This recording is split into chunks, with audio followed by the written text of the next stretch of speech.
ભગવાન કૃષ્ણજી જે વખત અર્જુન ને કર્ણ લડાઈ ચાલતી હતી બોણ મારે એટલે કર્ણ બોણ મારે એટલે 2 યોજન રથ પાછો ખાય અને અર્જુન બોણ મારે એટલે કર્ણ નો રથ 6 યોજન પાછો ખાય.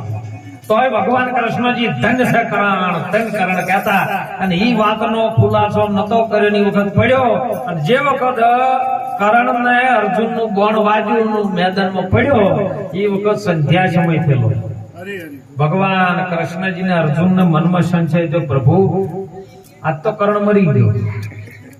પણ તમે જે રથમાં બેઠા હતા એને હું કર્ણના રથને 6 યોજન છેટો નાખતો હતો અને તમે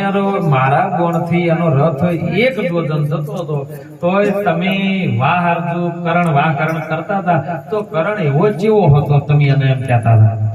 કે તાર જોવું છે હજી કર્ણનો પ્રાણ ચાલે છે હજી એનો દેહ છૂટ્યો સંધ્યા સમય ત્યાં જશે કર્ણ બેભાન અવસ્થામાં પડ્યો અને ત્યાં ભગવાને બ્રાહ્મણનું સ્વરૂપ લીધું. અર્જુન ને 2 યોજન ઉભાયાથી બ્રાહ્મણના સ્વરૂપમાં અને કોઈ ભિક્ષા આપે એવું ભગવાન કૃષ્ણજી કહી રહ્યા છે અને એમાં કર્ણ પાસે આવીને ઉભા રહ્યા. કારણ કે ભાઈ શું જોવે છે કે મારે દોન જોઈએ છે, મારો થોડોક દીકરીનો લગ્ન વિધિ છે અને એની અંદર થોડું સોનું ખૂટ્યું છે, મારે દીકરીને કૈયાવરમાં આપવું છે અને મેં એવું સાંભળ્યું છે કે કર્ણ હોય તો કે સોનાનું દાન કરે છે કે કર્ણ તો હું છું કે તું છે કે હા પણ તું તો હોય પડ્યો છે, તું કર્ણ કેવી રીતે કે હું અર્જુનના બોણથી કવાઈ પડ્યો છું પણ હું કર્ણ જ છું. તો કે કર્ણ તો હોનાનું દાન કરતો હતો, તું હવે હોનાનું દાન આલે તો હું કર્ણ મોનું ન કેવી રીતે મોનું કે આ સમયે હોનાનું દાન ક્યાંથી લેવા જવું પણ કે એ મારે ના જોવાનું ભાઈ. જો પરીક્ષા આવે હો એટલે કર્ણના બુદ્ધિ હુજી ભાઈ ગુરુ મહારાજનો કંઈક પંજો હશે એવો પરશુરામનો અને તરત કીધું કે પ્રભુ મારી જે દોતોની અંદર રેખા છે ને બધી સોનાની છે અને તમારું સોનું જોતું હોય તો હું એ સોનાની રેખો તોડીને આપું, તમે ઓલો પથ્થરો મને આલો, મારો ચાલવાની શક્તિ છે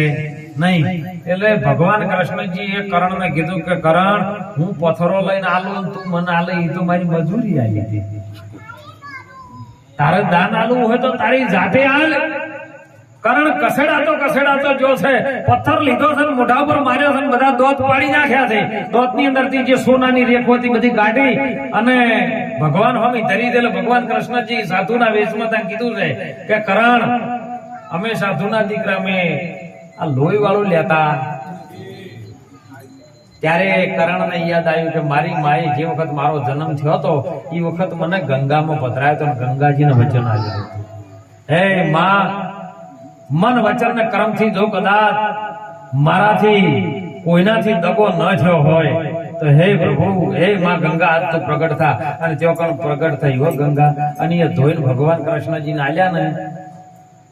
એટલે અર્જુનને કીધું કે જો અર્જુન આવ્યો અને એનું એક દાન કરનારો જયારે પ્રાણ છૂટી ગયો ને કથા એવું બોલે કે જ્યાં સ્વર્ગલોકની અંદર પરમાત્માને જેને ઊંચું સ્થાન મળ્યું ને તેઓ જઈને બધાને જમવા માટે બેહાર્યા છે. એટલે બધાના થાળીમાં રોટલી શાક સબ્જી જે પણ આવ્યું હોય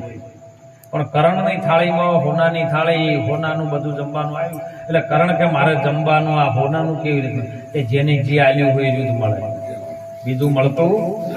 તમે જેવું કરો એવું તમારે ભરવાનું છે હે. એટલે કે તને આ હોનું ન ખવાય તો મારે કરવું શું કે કોઈનો હોમી ઓગળી પુણ્યદાનમાં કરી હતી કે હા પાંડવોના ઘેર યજ્ઞ થતો તો ઓગળે કરી હતી તો કે ઓગળે મોઢામાં મૂક ઓગળે મોઢામાં મૂકી એટલે એને અમીના ઉડકાર આવ્યા હતા અને પરમાત્માને પ્રાર્થના કરી કે હે પ્રભુ કદાચ મારું કોઈ પુણ્ય પડ્યું હોય તો તમે મને વરદાન આપતા હોય એક વખત મને એવો અવતાર આપો કે જેથી કરીને હું રોજનું કોકનું અન્નદાન કરી શકું, કોકને જમાડી પછી જમી શકું. અને બીજો અવતાર એવું કહે છે કે શેઠ સગાળાનો આવ્યો અને એ વખત નેમ એવું હતું આવો ચોમાસાનો દાડો 8 દાડાના જેને ઉપવાસ થઈ ગયા પણ ભગવાન જો દેખાય સાધુને જમાડીને જમવું એવું એનું નેમ હતું. નેમ માણસમાં ના હોય તો પશુ જેવું કહેવાય. કોક ને કોક મંદિરે જવાનું નેમ રાખો, દેવી દેવતાની પૂજા કરવાનું નેમ રાખો, ગુરુ મહારાજનું નામ લેવાનું નેમ રાખો, કોકને સવારે ઉઠીને કોકને મળવાનું નેમ રાખો. અને એટલે મહાપુરુષો કહે છે કે સંતો કહે છે કે જાગજો હોય આ જાગી ગયા છે ને, આ જુઓ જાગેલા છે ને બધા આયા હે ગિરધારી મહારાજ જેવા ગુરુ મળી જાય એમના બધાને એટલે જાગ્યા હે અને જાગ્યા તો જ રાત ન હોય આવી શકે નકર ઘણા ગોદડે ઓઢી ઓઢીને ચોમાસાનો તો કોઈ આવે જ ના બિલકુલ અમે તો ચા તો અમુક ટાઈમે જેને પીવી એને પીવું પણ ચા ઉપર તો મેં હમણાં શાખી બોલી છે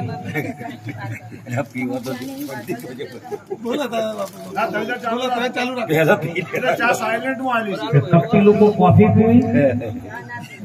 ચાપલુસિયા પીવી ચા દોઢ ડાયા હોય દૂધ પીવી અને મૂર્ખા પાડે ના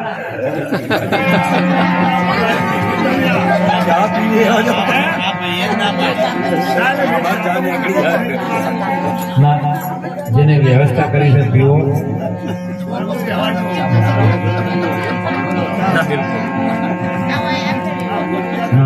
આનંદનો અવસર છે તમે તાર આનંદ કરી ગયો ગુરુ મહારાજે સંતોએ આપણને જગાડ્યા છે સાહેબ આ જીવ છે ને જીવને પૂર્ણ તારે હે ગુરુ વગર કોઈ તારી શકે એવું નથી ગુરુ વગર કોઈ જગાડી શકે એવું નથી તમને માં મળે બાપો મળે સસરો મળે સાસુ મળે જેઠ મળે જેઠાણી મળે પણ ગુરુ નો મળે જોડો પાર જેને જેને સદગુરુ મળી જાય ને અને એટલે સંતોને કેવું પડ્યું એ યાદ હેરી રે બેની મને ભીતર સદગુરુ એ મળી ગયા ભીતર મળવા જોઈએ હો સવારામ બાપે એમાં પુરાવો આલ્યો આખી દુનિયા હાથ ગોતે છે ભગવાનમાં આખી દુનિયા પ્રવીણભાઈ ભગવાન ને ગોતે પણ ભગવાન ક્યાં રહેશે તમે સિદ્ધને ઝઘડો છો મંદિર કે મસ્જિદમાં રામ તો રહે છે મારી હૃદયની દુકાનમાં હૃદય અને એટલે નિરાત મહારાજે હૃદયની વાત કરી હે હૃદયની વાત હૃદય એટલે આ નહીં હો આ લોહીના ફુવારા વાળું નહીં એ ફટલાઈન બંધ પડી જાય પછી તમે ચો દો એમ કહો એટલે કીધું રામ નામ તું રાખ હૃદયમાં પણ આર્યા હૃદયમાં નહીં કયું હૃદય છે એ તો ઓળખો તમે કાઢી જાઓ બધી કલ્પના કાશી આ હૃદય તો તમે કદાચ ગમે ટાઈમે કોકને અટેક બંધ પડી જાય પછી નામ ન ચો રાખવું